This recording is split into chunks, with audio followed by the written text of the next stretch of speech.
안녕하세요. 안전한 투자로 편안한 노후 준비 중경투 TV입니다. 네, 1월 20일 토요일입니다. 비트코인 41,500달러, 이더리움 2,400달러, 리플, 솔라나, 아발란체는 마이너스고요. 비트코인 4만 달러까지 내려갔다가 나사 플러스의 하락 방어한 상태입니다. 비트코인 4만 달러 무너지면 다음 매물대가 36,000달러 부근이고요. 4월 반강 이전 1, 2월 추가 매수할 수 있는 좋은 자리 나올 수가 있는데 나삭 상승세 경고하니까 여전히 개인들은 비트코인 홀딩을 하고 있습니다. 비트코인 도미어스가 47%인데 51% 전고점 넘어서 쭉쭉 상승하면 알트코인 가격은 내리면서 비트코인만 약간 오른 장 만들어질 수가 있고요. 최근처럼 선물 볼륨 높고 중고수 많은 시장에서는 알트코인 장기로 보유하는 투자자들은 적고요. 조금이라도 시장에 이상 시그널 나오면 알트코인 당장 전량 매도할 수가 있습니다. 최근 나스닥 움직임 좋고 421달러 전고점도 돌파를 했습니다. 미국 임시 예산안 또다시 3월로 연장되었고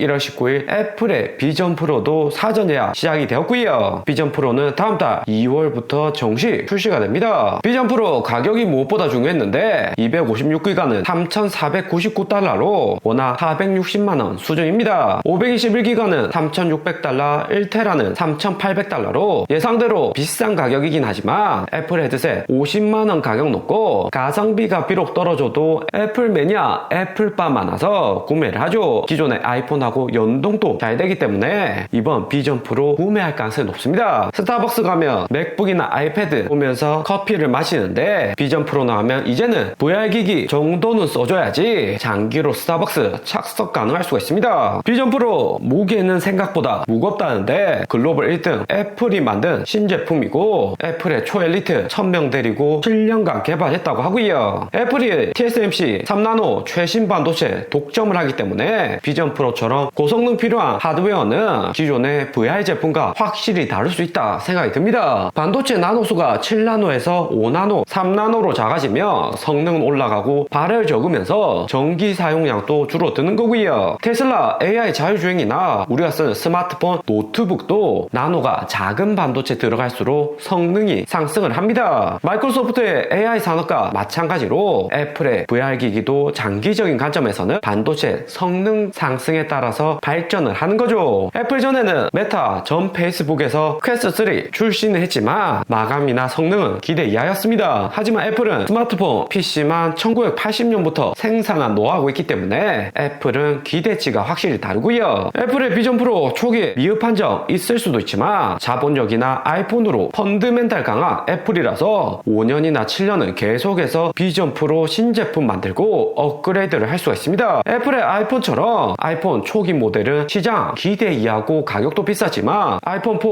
5, 7 올라가면서 판매량 급등하고 성능도 매우 좋았습니다. 비전 프로가 흥행으로 이어지면 코인 업계에서도 샌드박스, 디센트럴랜드 같은 메타버스 코인에게도 긍정적이고요. 2021년 말 연중 금리 인상 전 샌드박스 가격 크게 올랐다가 폭락은 했지만 메타버스 산업 시장의 기대치는 높다 정도는 인식을 시켰고요. 가상현실 게임으로 접목시켜서 운영해본 회사라서 비전 프로 이후 빠르게 소프트웨어 업그레이드나 신규 서비스 개발이 가능합니다. 기존의 도지코인 리플처럼 메타버스 플랫폼 한 번 더 안 해본 기업보다는 만들어본 회사가 더 잘할 가능성이 높고요. 샌드박스, 디센트럴랜드하고 게임회사 엑시 인피니티도 비슷한 케이스입니다. 비전 프로 사전 예약이라 샌드박스 가격에는 당장에는 큰 영향은 없고요. 2월 초 비전 프로가 공식 출시되면 유튜브에서도 실제 플레이 영상이 풀리고 우리가 직접 애플 매장에서도 테스트 경험이 중요하고요. 좋다 안 좋다 뉴스 루머로만 많이 나오는데 실제로 비전 프로 착용감이나 플레이가 괜찮다면 샌드박스 코인 회사에서도 빠르게 개발 들어갈 가능성이 높습니다. 비전 프로도 애플의 메타버스 플랫폼이기 때문에 샌드박스, 디센트럴랜드 같은 돈 많은 코인 회사들은 수수료만 내면 애플이 개발 쉽게 하게 도와주고요. 그리고 비전 프로 성능이 좋으면 여행 유튜브들도 360도 VR 촬영하면서 생생한 현장감이 송출 가능해집니다. 우리도 집에서 비전 프로 착용하고 보다 현실적으로 유튜브나 게임도 즐길 수가 있는 거고요. VR기기 장시간 착용하면 어지럽다는 평가도 있는데 비전 프로 착용하고 광부돼서 코인 캘 수 있다, 코인 가격 폭등이다 이러면 집에서 비전 프로 착용하고 코인 채굴할 개인들 많습니다. 비전 프로 성공적이면 애플에 이어서 삼성, 중국 샤오미도 따라서 VR기기 생산을 하는 거고, 중국산 짝퉁 저가 VR기기도 대량 풀리면서 전체적인 산업이 애플 주도로 커 나가는 거고요. 애플의 신제품 비전 프로가 마이크로소프트 AI 챗GPT하고 쌍두마차로 나스닥이나 글로벌 전자산업을 끌어올리지는 지켜보자고요. 그리고 비트코인은 장중에 4만 달러 바닥까지 내려왔다가 나스닥 상승에 간신히 41,000달러 지켰습니다. 그레이스케일이 이번에도 12,000개 비트코인을 매도했고 워낙 7천억 수준입니다. ETF 상장 이후 6일간 계속해서 팔고 있는데 누적으로 54,000개 워낙 3조 원어치 비트코인 매도를 했고요. 거기에 그레이스케일 CEO는 CNBC 인터뷰 나와서 승인된 11개 비트코인 ETF 중 대부분 살아남지 못할 것이다, 부정적인 관점을 이야기를 했습니다. 코인 계속 팔면서 이렇게 가격 하락오고 인지도 있는 인물이 전망 나쁘게 발표하면 시장 공포 분위기는 급상승을 하죠. 그레이스케일 CEO가 대부분 ETF 회사 못 살아남는다는 이유는 수수료 수익의 한계 때문이라고 하고요. 업계 1등 블랙록이 ETF 상장 전부터 수수료 낮추면서 나머지 11개 운용사들도 어쩔 수 없이 수수료를 내렸습니다. 글로벌 연기금, 국부펀드 안정성 높고 유태인 CEO 있는 블랙락 이용 가능성이 높죠. 다른 10개 ETF 회사들 수수료라도 블랙락보다 낮아야지 그나마 이용을 하는 거고요. 금골드 ETF도 초기 상장한 한두 개 회사에만 자금이 집중되고 후발주자나 운용자금 작은 규모의 ETF 회사들은 투자자들에게 철저히 외면을 받았습니다. ETF 상장되고 6거래일 지났는데 들어오는 자금 총량 보시면 1등이 IBIT, iShares, 블랙록이고 2등 피델리티, 3등 아크인베스트,